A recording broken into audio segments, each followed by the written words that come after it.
Welcome back, guys. It's time for Mad Science Monday here on Living Oklahoma. And our favorite mad scientists are going up, up, and beyond with today's experiment. Yeah, let's head back to the lab. Yes, we are the dogs of science. Woof, woof. Woof, woof, indeed. Yes, we are. Do you know what month this is? It's Black History Month. Yes, it is. And in celebration of that, we are going to talk about space exploration. Nice. What in the world does space exploration have to do with Black history? Well, there were 18 African-American astronauts. Yes, there are. One of them being Mae Jemison, a physician and engineer. She was the first African-American woman in space. On her single mission in 1992, she conducted a bone cell while completing 127 orbits of Earth. So she was going around the Earth while doing research on bone cells. That is amazing. Yep. Okay, now here's the thing. We're going to talk today about making a model of an Astrolander. And an Astrolander, you can imagine you have to use a lot of speed to get out of the atmosphere and get up to the moon. And then you have to slow way down and deliver whatever you're delivering to the moon. You have to do it safely and slowly. Make sure it doesn't tip over. So what we're going to do is build an Astrolander. This is going to be our cargo, a giant marshmallow, okay?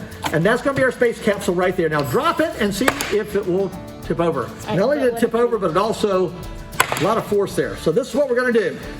We're going to give it a pad to sit on. And watch this. I'm going to tape it to this pad, just like this. And that's going to help. That's going to help because it gives us a platform, as it were. Oh, hang on. I'll let you do the next one. Okay. There we go. It's going to give us a platform to work with. Okay. Now, so it just lands perfectly fine. Well, the problem is, will it still fall over? Try it again. No, of course not. We gave it a platform. It didn't fall over, but it's still hitting pretty hard.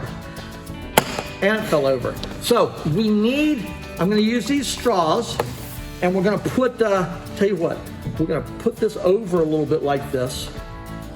And I am going to make, here, cut me 4 pieces of tape like that big.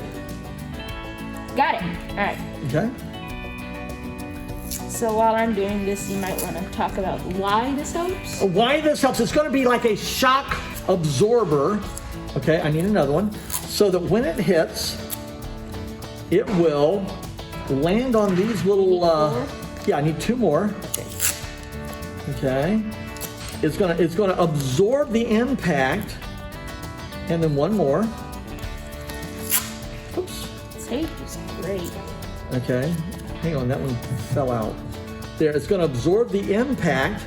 Not only that, it is going to act like a support. I don't need any more yet. Okay, now we're gonna put this right here. Okay, right there like that. Go ahead and tape that down there. That's good. And we'll do another one over here next to it, just like that. Got it. And this will make the landing perfectly fine. Hopefully, it'll make it a little bit better. Now, here's the thing. We used a piece of 3x5 card, some tape, some straws, and a cup. That's all we've used on this. And let's take a look at it. Drop it from a low, there. Okay, now drop it from a little bit higher. Now, you weren't dropping it quite straight. Try it again. Yeah, I was from a little bit higher. Okay. There. There we go. Now, if you do that and it starts to tip over a little bit, you can always put more supports in any way. We use a card, we use tape, we use the marshmallow and a cup. You can use any materials you want. Now remember, we are going to have a Mad Science Camp at Spring Break, and it's all about inventions, inventing things just like that. Make sure you check out our website, YouTube, Facebook, to find out more about how you can get involved in mad science. Woof, woof. Woof, woof. Woof, woof. Indeed. We'll be back on Friday for our Mad Science finale at 10:45. Yeah, guys, be sure to set those DVRs because you do not want to miss out on all the fun. You can even try these experiments at home with the fam.